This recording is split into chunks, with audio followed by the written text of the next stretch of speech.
Good afternoon. Welcome to Talking Horses. He's Anthony. I am Andy. 10 race card to talk about today, so getting a little late start on that, but we will get right away to NYRA Bets. Head on over to NYRA Bets. Use the promo code BONUS200. We'll match the $200 of your initial deposit.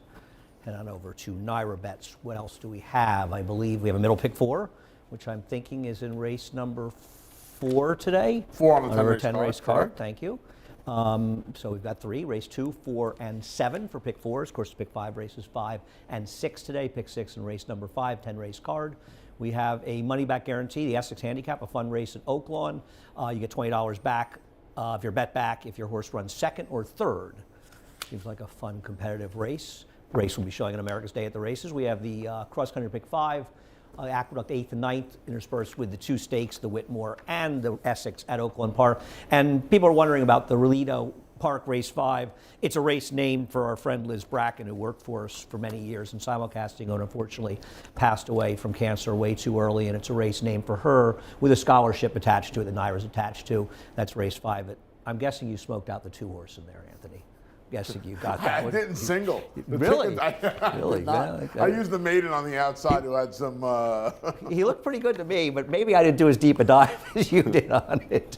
But you'll take a look at that Relido. He looks like he's got to be odds-on favorite. He's 7-5 more in line, but really? I was, Can I get a little 7-5? I was afraid. Really? I was too afraid okay, to single. I got it. That's fair. The single's been blowing me up in the sequence, so I decided. You didn't feel you were qualified yet to be singling at Relido? Yeah. I'm not big on the Relido circuit, Andy. Yeah. So. Well, hey, listen. I never know where you may or may not be big. We also have America's Day at the Races, 1 to 6:30. You will be on the early shift. I'll be on the late shift. And the rest of the crew, they're all here. Richie's here. Maggie's here. Of course, Greg Wolf is here as well. And Paul cost me lunch yesterday. Yeah, he never changed, by the way. You know what? You got a little unlucky with it. It was not a nice day. He looked cold, so it looked like he was kind of, a little bit, he was a little off his game. And of course, Jonathan will be available as well. Race number 1. I don't blame you for taking the 8 on top. The only problem I have with Volcker Rules, Anthony, he just seems so obvious. Yeah. And he's I know he's a little 10-1 on him right now. Doesn't he feel like he's got to be favored by post time? I would imagine. I thought 8s and 9s for me.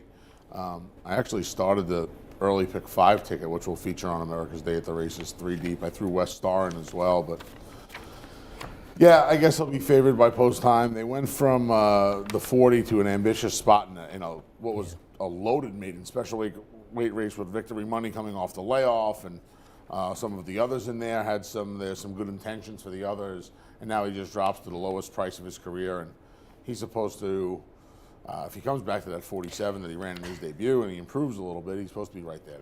He did find a good field to be in. The one problem I had with him, and I agree, I think he is way the horse to beat in here, is he was on the rail first time out, and the rail was very good that day, so I'm a little skeptical.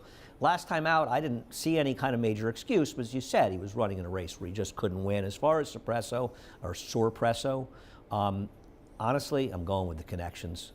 They've been kind of live. They had that horse that got put up that took all the money a couple weeks ago, getting a rider switch to Trevor McCarthy, and I just wanted an alternative to the 8 at a probably better price. I don't think the odds currently will hold up. Race number 2.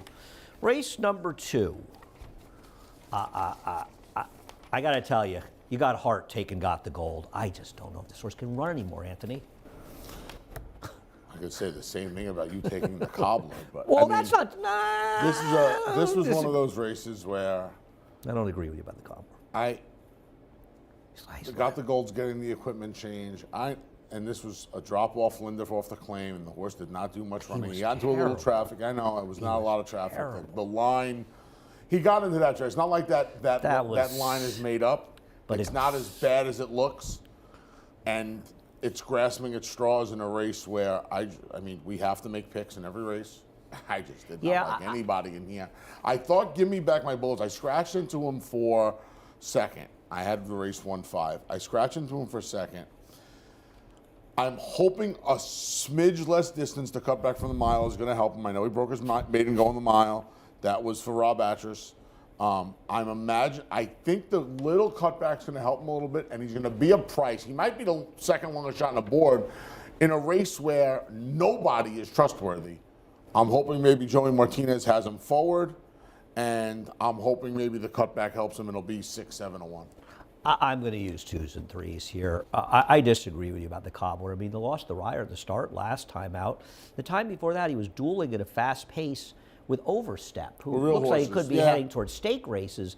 And this is his race 3 back. And I know people are going to look, and it's not unfair, and say that was Danny Gargan, and now it's Henry Neville. Okay, or Neville Henry, actually. Neville Henry. Thank you for that.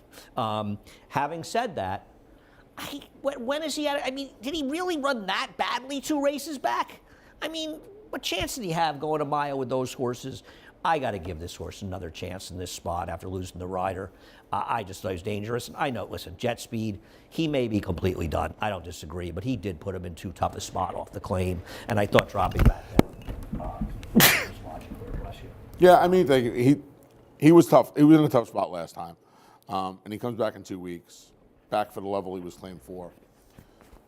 Yeah, I couldn't trust him. I don't trust him either. And like you said, I don't trust anybody here. And I looked so hard at Got the Gold. I just thought his last race was atrocious. But he can win. Anyone can win. BC Glory Days could win this race. I wouldn't be shocked.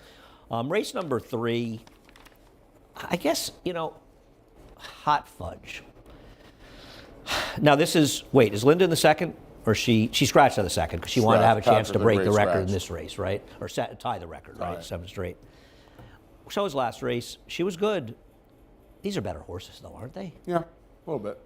I liked how she battled in here because she got involved right around now, and off of that long layoff, she was gone for 15 months. She got herself involved in a real battle from around the 3/8 pole home, and she prevailed over a hard-knocking filly and Kittens. I mean, listen. She didn't run that well at her next start. That bothered me a little bit about her, Kittens. But maybe she was ready to run this day. She finished 3rd that day? That's the race Buzzy Yeah, won. she ran 3 Beyer points worse. And listen, I'm not against her. I picked her second.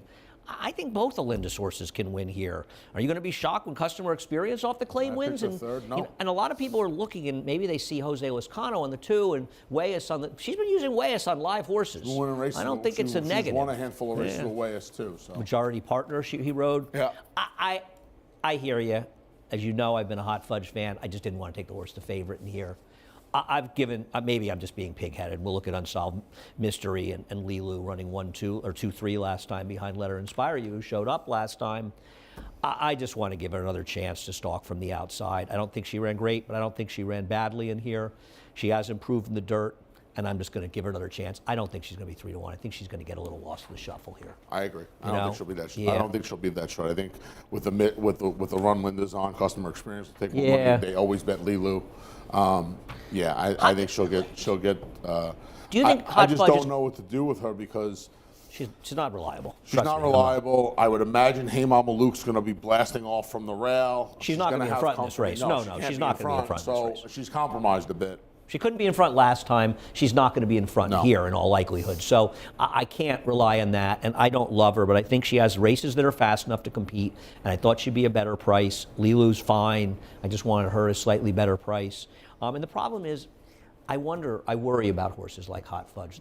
Think of the way they overbet that Michelle Nevin horse yesterday in the 7th race. And that was one of the nuttiest things I've ever seen, that horse was 3-5. Nutty. She was 8 or 9-5. She was coming off the best last race, and she was the horse that had the back form where she had the stakes races in California, where if she came back to that form, hog wild, but she had to come back in 3 weeks, and she had so many layoff lines.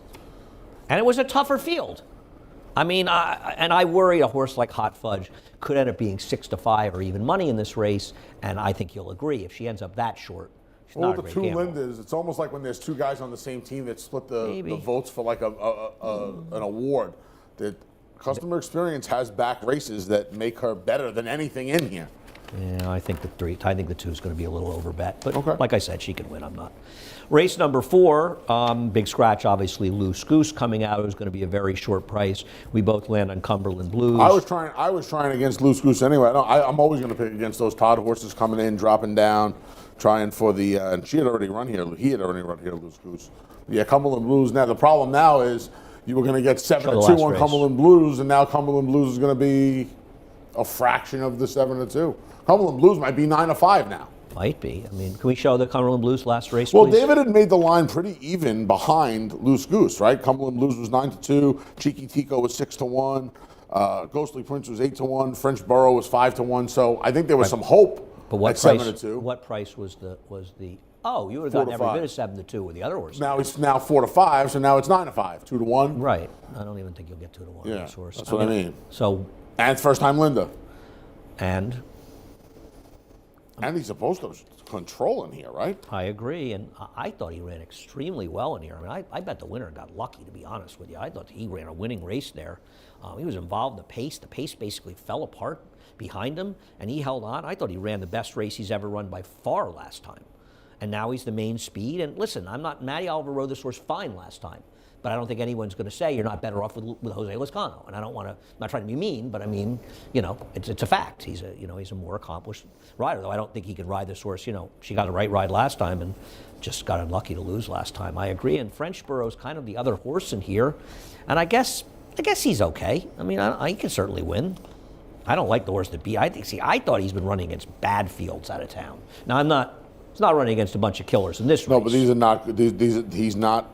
A, he's not winning out of town, and B, these just aren't imposing horses that he's running against out of town.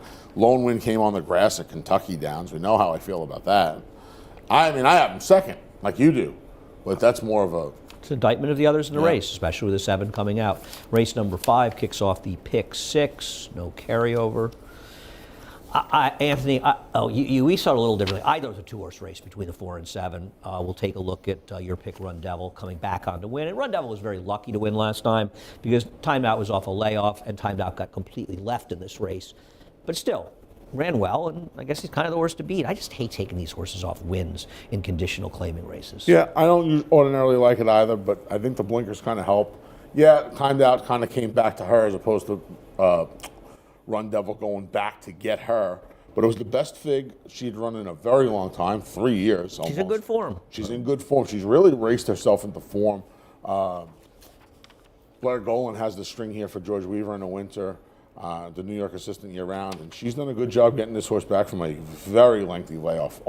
In the right well spots, over 2 though. years. In the right spots, Yeah, to but be she fair. still raced this horse into form and got this horse to go from a 48 to a 67 in 3 months. And this horse ran the best figure she's run in almost 3 years. The blinkers seem to have helped. Horses like Diamond Collector. And we'll take a look at Diamond Collector's She last just race. keeps running the same race.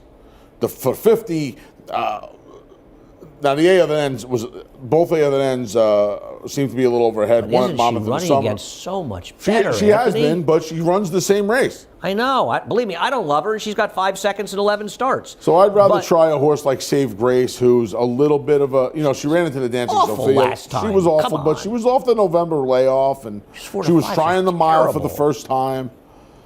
See, I think she's going to improve a little bit. She better. I think she's going to improve a little bit. And those 4-horse fields can get a little goofy. But she was awful in there. I'm going to give her one more chance. I'm going to give Reigning Chick one more chance. My Stretch horse him to back use is out. Duck Fat. I thought Duck Fat might actually get some pace for a change in here. And I mean, you look at some of the races Duck Fat's got. I think this pace could finally get hot. I'm a big fan. It could be a big day for Neville Henry today. Big day for him. He's going to win the 2nd and the 5th race. I think Duck Fat's kind of an interesting horse. He's got back figs to give him a chance, or her a chance, excuse me. I don't know. Maybe I took a horse that never wins. But, David's got that line. Maybe he's usually right. I just felt like they might take Run Devil off the win last time, and I want a Diamond Collector, but I don't. Trust me, I'll use 2 4s and 7s here. I'm not doing anything clever. We'll take a break. We'll be back with the late pick 5 after a quick break. For almost 150 years, the Saratoga name has been synonymous with the finest quality, sustainably sourced spring water available anywhere. Saratoga carries on the rich tradition of its forefathers by crafting each stunning blue glass bottle with the same attention to detail and care that has been its hallmark for generations. Visit SaratogaSpringwater.com today or ask for us by name at your local market or restaurant. Saratoga Spring Water. Make every day exquisite.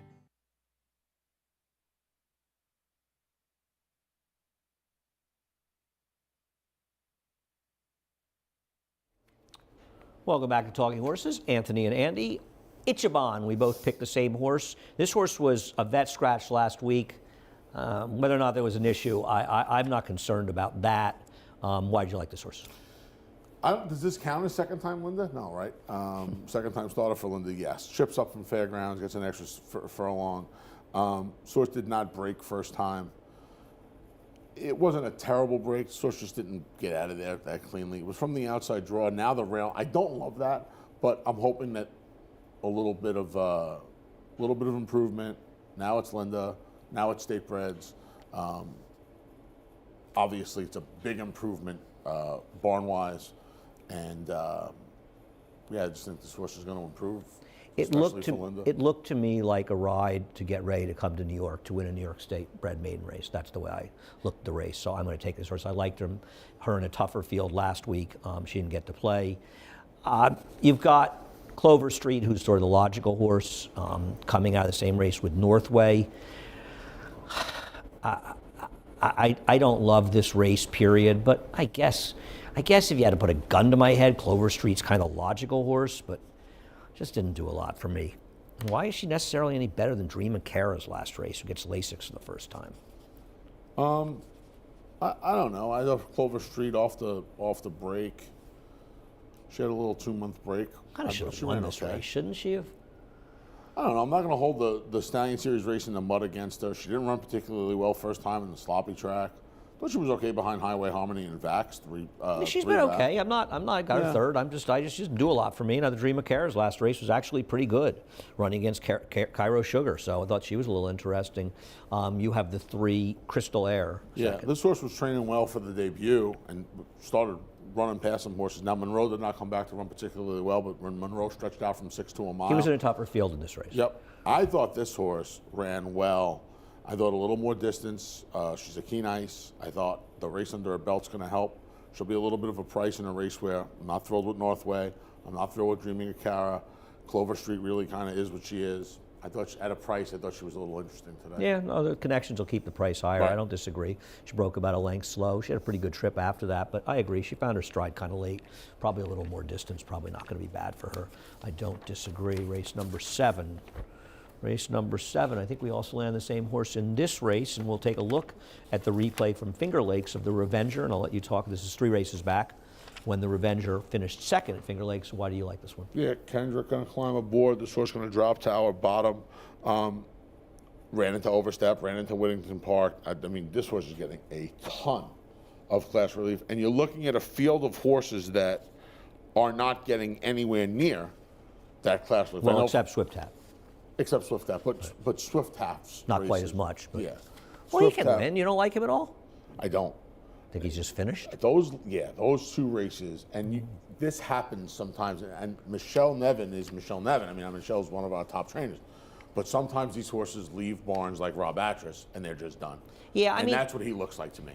You may be right. I'm not going to have an argument about that because he's a little tough to defend. But I will say, well, that might be ridiculous that I left him off. But to me, he looks like the kind of horse that just looks like he's a shell of what he was. And I do think that arguably the Revenger probably ran better in those races than he did. Though I think Swift Tap's race 2 back was actually fine. He wasn't on the rail. The rail was the place to be. That was a pace that completely incinerated. Last time out, he was bad, but he was also chasing Sandy, whatever Sundays with Sandy, who ran off like a wildebeest in that race, so maybe he got intimidated. I don't trust him either. Michelle Nevin, though, for what it's worth, these big drops, they actually work for her. Winning at a high percentage, and they're $7 horses, so it's not like she's winning with 4 to 5 shots. A lot of trainers you see will have a 30% average with this, and the ROI will be $1.30 because they're horses that are paying $4. You know, this is not, and he's not going to be that short in here. I don't know what price David made him. 9-2. Yeah, I Same mean, price as our horse. Because at the end of the day, I mean, I guess Vintage Hollywood can win. Their co-second choice, Vintage Hollywood's 5-2. Really want Vintage Hollywood? I'm just a little. He can win. He's dropping, but I'm just a little sick of him. But obviously, he can win. I guess he's the logical horse, but I don't know. It just seems like he's just kind of. His last race was bad too. I thought Scotty was a little interesting. Yeah, Scotty, I thought, ran against a little bit better in his last 2 compared to the rest in here. And you know, I got to have Kumar there because he's Kumar. Yeah, no Kumar's for me. I thought the other half of the entry actually was dangerous in their Crypto Cash. I thought he was more dangerous on the drop down. We'll see what happens in race number 7. Race number 8. Big scratch in here. I liked Listen to Your Heart. I wanted to bet against Ouster. And maybe that's just dumb. And he's in great form. I'm not going to knock him. He ran fine last time. He wasn't even that far off the pace.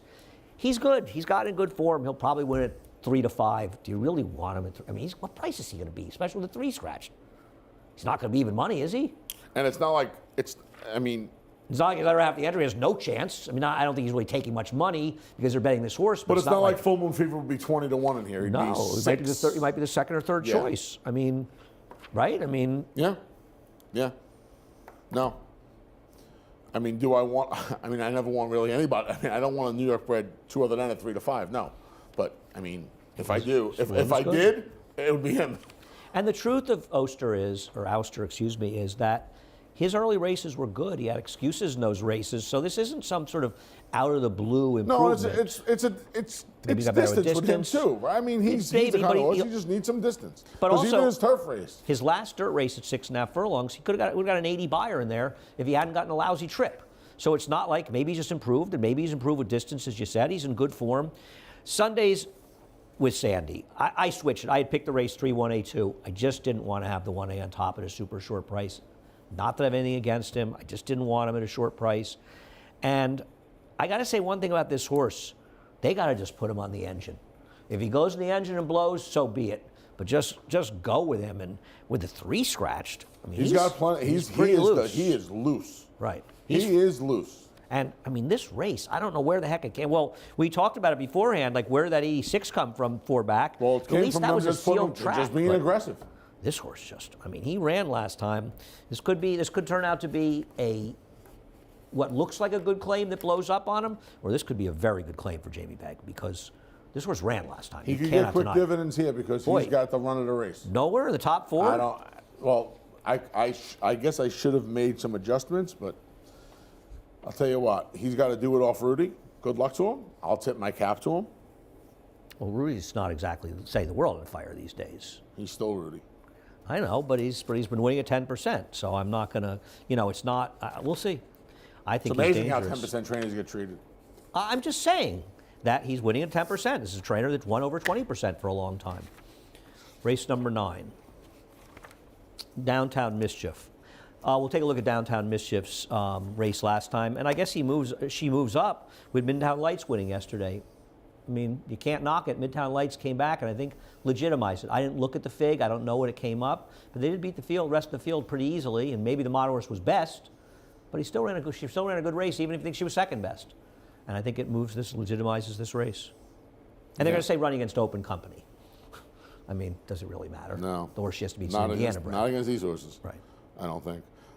She's going to try a fast track for the first time, though. There wasn't an abundance of moisture in the track when she debuted. She's just good. She's really good. I mean, you said that right about Open Company. I mean, she's going to be, if she keeps on this trajectory, she's going to be an Open Company horse for the rest of her career, I would imagine. Do you have the luxury of going and grab that state-bred money throughout? Well, if she wins here, she's not eligible for anything but stakes for New York breds. I like Hot Little Thing. Nothing against Downtown Mischief, but Hot Little Thing ran a race. We'll go to the 2 back. This horse didn't want to go long. An Army Mule, doesn't want the distance. This race at Indiana, you look at this field, you could argue this fig probably should have been 10 points higher, 8 points higher. I'm not saying it should have been, I'm just saying looking at the field, the way horses ran out of this race, this was a legitimately strong race. They're shipping this horse here. I can't imagine they're shipping here if they don't think she's ready to run. They're not shipping here for a prep. That doesn't mean she's going to win, but I think off a layoff, she's obviously a horse that they're taking seriously. And I think Hot Little Thing is okay. I'm not saying it's going to be easy beating Downtown Mischief, but I thought that race was, I expected to look at that race and say, oh, she beat up on a bunch of horses that are running for $15,000 now. Absolutely not the case. And I think she could be very, very dangerous in here. I think it's a nice matchup. I'll tell you another thing, too. She's supposed to be loose, ain't she? Well, I guess it depends. I mean, she could be. I guess it depends how aggressive Fabulously Funny is. I don't really think that they have Music Man Sandy as a speed. I don't see this horse at this point running here. No. I'd like to think she'll be in the front end. But listen, Downtown, one thing about Downtown Mischief, she has not been involved in particularly fast paces. But that doesn't mean she can't win. But I'll tell you another thing. See that the kid riding the 2, Hot Little Thing? He's my favorite under-the-radar rider in the country. I don't know why he doesn't get more opportunity. He's an excellent rider. And I am a big critic of riders. He is an excellent, excellent rider. All right, well, we'll find out today. Race number 10. I thought race number 10 was the best race of the day. Wow. I honestly thought, I thought it was one of the most, I shouldn't say the best, one of the most interesting handicap puzzles. I think there's a lot of these second-time starters have a right to win. I think any of the 3, 4, and 5 have a right to do well in their second starts. You got Clement coming up with a firster. Is Lifetime a Chance going to rebound off that pathetic performance last time out? Tunnel Vision, I know it's kind of cheaper, but stumbled badly last time, and that race behind East Coast Girl, the horse was off the good rail. There's a lot going on here. I'll show your horse run and score, and I got nothing against this horse. Seems like a perfectly logical horse in this race. You know how far back this horse was? This horse was far back. The winner was a Todd Pletcher first-time starter who got the job done. And this horse is just making up a lot of ground late. Along the inside here. No, this horse was running. Weave through. This horse was running. This wasn't a totally phonied up race. The problem I have a little bit, I don't like the horses that were behind him. I didn't love that, but I think this horse has a big chance to win this race. Extra eighth of a mile.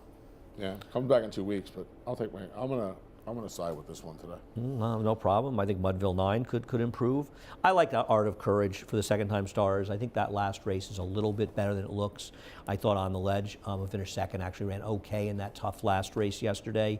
And this horse was wide. The rail was good that day.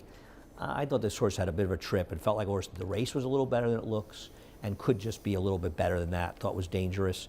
I don't know what to do with the Christophe Clement first-time starter. Of course he's going to ship it up. It's a New York bred, but I have no idea. There is a little bit of pedigree here, though. Yeah, I used this horse. I thought the 10 Tunnel Vision that you have second was a little interesting. Yeah. You're right. This is an interesting race. You have Lifetime a Chance second. I've got him third, so I could. But I just hate a horse that runs well 4 times in a row, and he was bad last time. He was down towards the inside for a lot of the race. It's not like he he didn't show up. And he had time, he came back, it was 5 weeks after his prior race. I don't know, it just, that last race. But then again, maybe just threw in a clunker, and Linda's horses have been running, that's for sure. So I can't knock him, but I'm going to try Art of Courage. Interesting race to close it out. Anthony, thank you. You need to head over to Naira Bets. Head on over to nairabets.com. Use the promo code BONUS200. We will match for $200 of your initial deposit. We have a middle pick 4 in race number 4, 2, 4, and 7 for the pick 4s. We have a $20 money back guarantee. Bet the Essex. I don't think you have to bet 20. I can't. It's a little ambiguous there. Now, if you bet 50, do you get 20 back? I don't know. Yeah, it's a little ambiguous, so maybe you want to check it out at nairabets.com for more information. Opt in over there. What else? We got the cross-country pick 5, 2 here, 2 Oaklawn, that Rolito Park race, as we mentioned earlier, in honor of our friend Liz Bracken, who left us way, way too early. And of course, we have a scholarship for students at Arizona as well. That race is named in memory of Liz, who was a very popular person in the New York Racing Association for many years, and other places as well. And she was teaching out there before she unfortunately passed away too early. FS2, 1 to 6:30. Anthony starting out with Maggie on the desk. Richie's here. Greg's here. I'm here. Jonathan is away. He's on the show, but traveling around the world somewhere. And Paulie's at Oaklawn. All right, we're done. Have a great day. Chris Griffin just getting started. He'll be up with Scratches and Changes in just a few minutes. 150 years, the Saratoga name has been synonymous with the finest quality, sustainably sourced spring water available anywhere. Saratoga carries on the rich tradition of its forefathers by crafting each stunning blue glass bottle with the same attention to detail and care that has been its hallmark for generations. Visit SaratogaSpringwater.com today or